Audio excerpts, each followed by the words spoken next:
Opa, Bolsonaro em casa? Ele vai sair da Polícia Federal para prisão domiciliar ainda nessa semana? Ele tem direito a cirurgia e prisão domiciliar? Fica aqui comigo até o final desse vídeo que você vai gostar.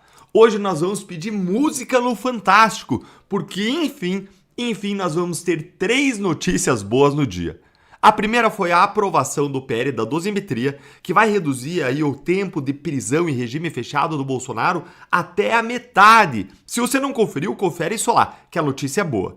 A segunda notícia boa foi a operação contra a corrupção do governo Lula. Será que os brasileiros enfim vão abrir os olhos agora que os aposentados que estão sendo roubados? E agora, nesse nosso terceiro encontro com justiça, Bolsonaro tem tudo para ir para casa. E agora eu vou te explicar quais que são os requisitos para a prisão domiciliar do Bolsonaro, se o Bolsonaro preenche ou não os requisitos para ganhar a prisão domiciliar e, por fim, Moraes vai aceitar o pedido? Fica aqui comigo que vai ser bom e vamos direto ao ponto. Não é segredo para ninguém que o Bolsonaro está numa condição de saúde muito debilitada. O próprio Carlos Bolsonaro, filho, postou outro dia um vídeo do Bolsonaro soluçando sem parar, até enquanto ele estava dormindo. Olha aí, ó. Gente, você consegue imaginar essa situação em que o sono é toda hora interrompido por soluço? É como a apneia do sono, a pessoa não consegue nem descansar, nem atingir níveis mais profundos de sono. Presta atenção, ó. Gente, por isso, os advogados do Bolsonaro, eles estão brigando com o Moraes para que ele vá para a prisão domiciliar, demonstrando até mesmo que ele precisa de uma cirurgia urgente por ter hérnias inguinais. Se você jogar aí hérnia inguinal no Google, vai aparecer isso aqui, ó. Não sou eu que estou dizendo, tá? Dá uma olhadinha aqui, ó.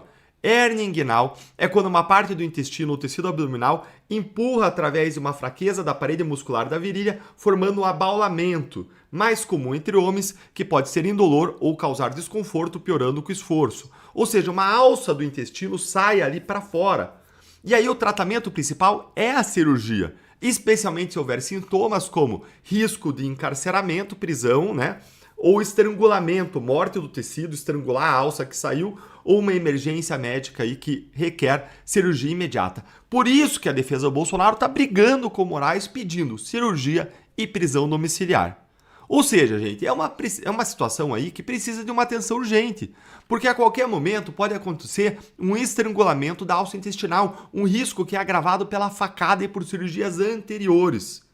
E o preso, ele mantém integralmente o seu direito fundamental à saúde. O Moraes, ele não tem como negar a cirurgia para o Bolsonaro, uma vez comprovada a condição dele. Mas Moraes tem como negar a prisão domiciliar? Bora entender tudo isso. Quais são os requisitos da prisão domiciliar humanitária? Quais são? Basicamente 2. Primeiro, a comprovação da gravidade da situação do estado de saúde do preso. Em segundo lugar, a comprovação de que a unidade prisional ela não é capaz de oferecer um tratamento adequado ao paciente. Tá, Deltan, mas esses requisitos aí estão presentes? Ó, vai sentando o dedo no like para mais gente entender isso e vamos avaliar aqui o primeiro requisito, da comprovação da gravidade do estado de saúde do preso. Tá aprovada uma condição frágil de saúde do Bolsonaro?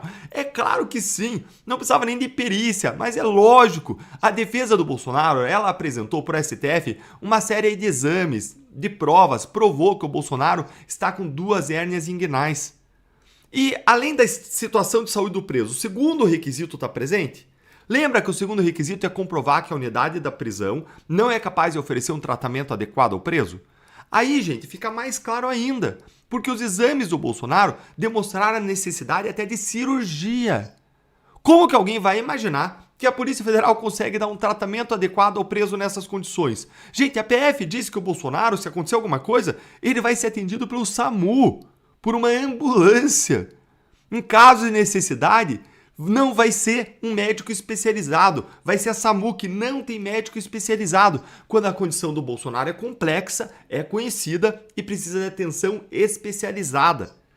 E aí, para verificar se o que a defesa diz é verdade, o ministro Alexandre de Moraes ele mandou a Polícia Federal fazer uma perícia no Bolsonaro, que já foi concluída e logo virão a público as conclusões da perícia. Deixa eu parar esse vídeo aqui que ele tá, acho que, fazendo um barulhinho de fundo.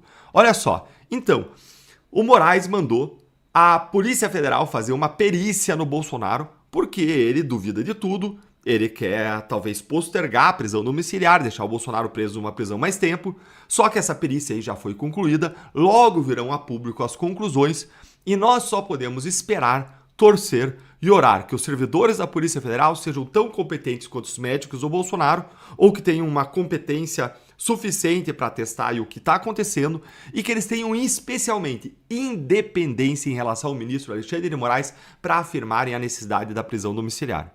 E, se você me perguntar o que eu acho que eles vão ter sim.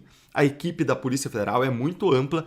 A gente está falando agora de servidores técnicos, não de pessoas escolhidas a dedo, delegados, sugados para atuar perante o Supremo. Não, a gente está falando de uma equipe técnica lá distante do Supremo. Então, eu acho que essa conclusão, essa análise vai vir logo e vai atestar justamente essa necessidade da prisão domiciliar.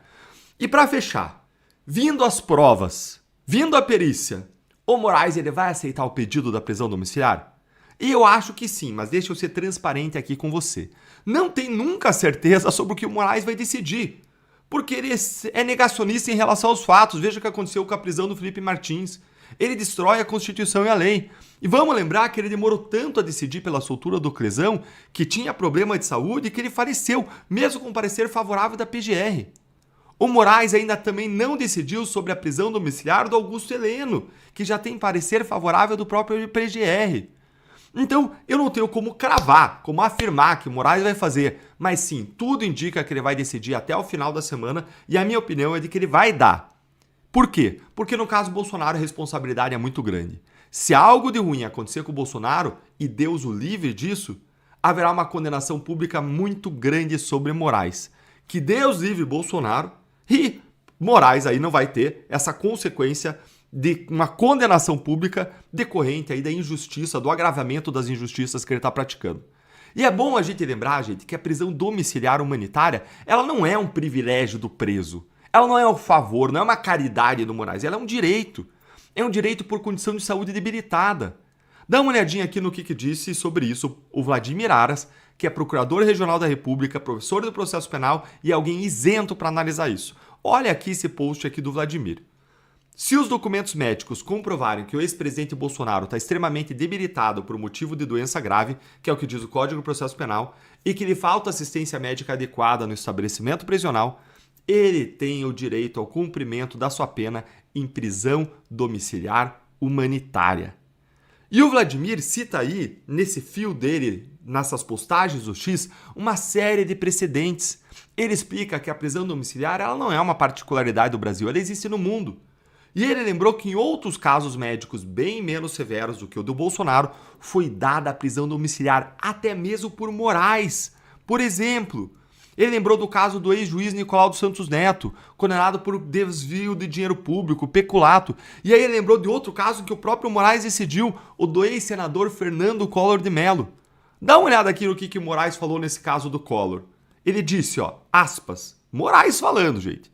A compatibilização entre a dignidade da pessoa humana, o direito de saúde e a efetividade da justiça penal indica a possibilidade da concessão da prisão domiciliar humanitária. E aí? Você acha que Moraes vai seguir as suas próprias decisões? Ou mais uma vez vai aplicar 2 pesos e 2 medidas? Olha, eu acho que nesse caso a responsabilidade é muito grande e logo nós vamos ter a prisão domiciliar do Bolsonaro. Então, por mim, assim, na minha visão, essa aqui é uma boa notícia. Logo, logo, nós teremos uma redução do sofrimento causado pelas imensas injustiças aplicadas sobre Bolsonaro. E o que você acha, hein? Conta aí pra mim a sua opinião nos comentários. Olha, não consigo responder tudo, mas eu adoro ler os seus comentários. Deixa aí a sua opinião, deixa o seu like, se inscreve no canal e para apoiar de forma mais intensa o nosso trabalho, se você gosta, em análises que você só encontra aqui, mostrando dados, evidências, conectando as coisas, se torne também membro do nosso canal. Você pode assinar o canal, se tornar membro, vai ter acesso a conteúdos exclusivos, vai ter prioridade nas respostas aos seus comentários e vai caminhar dentro dessa comunidade aqui de assinantes. Um grande abraço e até o próximo vídeo. Donald Trump ajudou a aprovar o PL da dosimetria para reduzir a pena do Bolsonaro. Será que então foi por isso que a Magnitsky caiu? Para tudo que você está fazendo. Eu estou aqui numa praia e eu parei para gravar isso com vocês porque eu achei muito surreal. Gente, a gente precisa entender essa revelação, essa história, porque ela faz várias peças do quebra-cabeça se encaixarem. O governo Trump ele atuou para aprovar o PL da dosimetria no Senado. E por que ele fez isso, hein? Nesse nosso encontro com justiça eu vou te contar tudo sobre essa história e vamos direto ao ponto. A coluna do Paulo Capelli publicou essa revelação surpreendente. Olha aí comigo. Governo Trump atuou na aprovação do PL que reduz a pena do Bolsonaro. É bombástico, né, gente? Vamos dar uma olhadinha aqui na explicação. Ele continua falando sobre isso. Olha aí. Integrantes do governo dos Estados Unidos atuaram nos bastidores para viabilizar a aprovação do chamado PL da dosimetria, proposta que beneficia o ex-presidente Jair Bolsonaro e os outros réus pelos atos do 8 de janeiro. Segundo relatos obtidos pela coluna, a articulação envolveu pressão direta de representantes norte-americanos e culminou com a aprovação nesta quarta-feira do projeto no Senado Federal. Vocês entenderam, gente? O Trump ele fez pressão direta para que o governo brasileiro permitisse o avanço desse PL da dosimetria. E não foi qualquer funcionário americano que fez isso, não. Foi simplesmente o vice-secretário de Estado do Donald Trump, o Christopher Landau, que está logo abaixo do Marco Rubio, que é o secretário de Relações Internacionais. É uma espécie de ministro lá dos Estados Unidos. Vamos continuar agora vendo aqui o que o Capelli diz. Olha aqui comigo.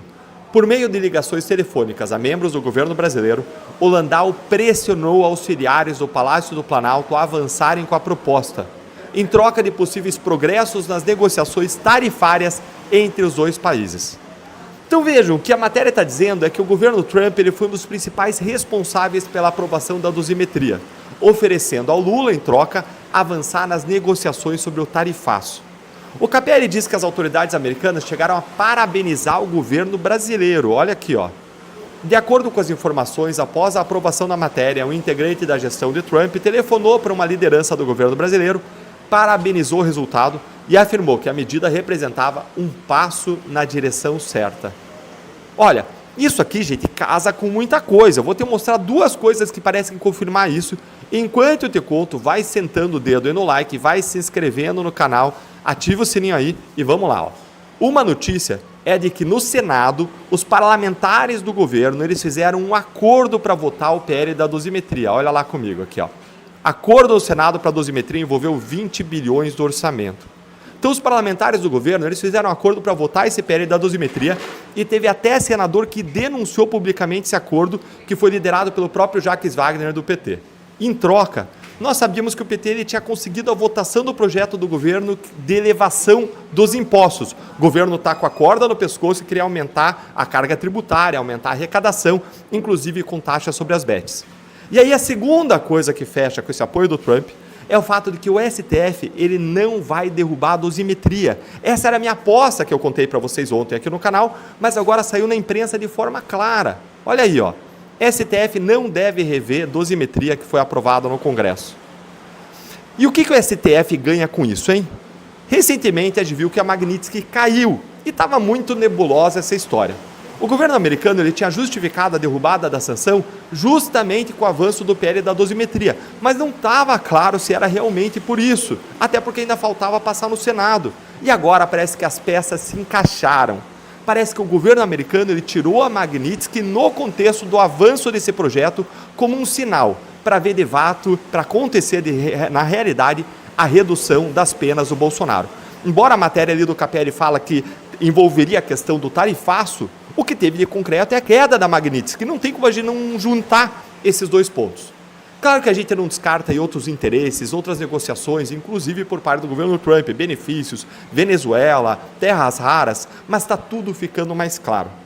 Agora ainda tem uma importante revelação desse caso, gente, sobre o grande acordo entre governo, oposição e Moraes. E quem vai te contar sobre essa polêmica não vou ser eu, mas vai ser o meu amigo Enio Viterbo, advogado, historiador, que tem uma pesquisa extensa sobre os abusos do STF, está lá em Portugal, e essa análise dele está imperdível, está lá no canal dele do YouTube agora. É só você clicar aqui na descrição, nos comentários, para você conferir a parte 2 desse vídeo lá no canal do Enio, e aproveita e se inscreve lá no canal dele. Eu garanto para você que vale muito, muito a pena mesmo.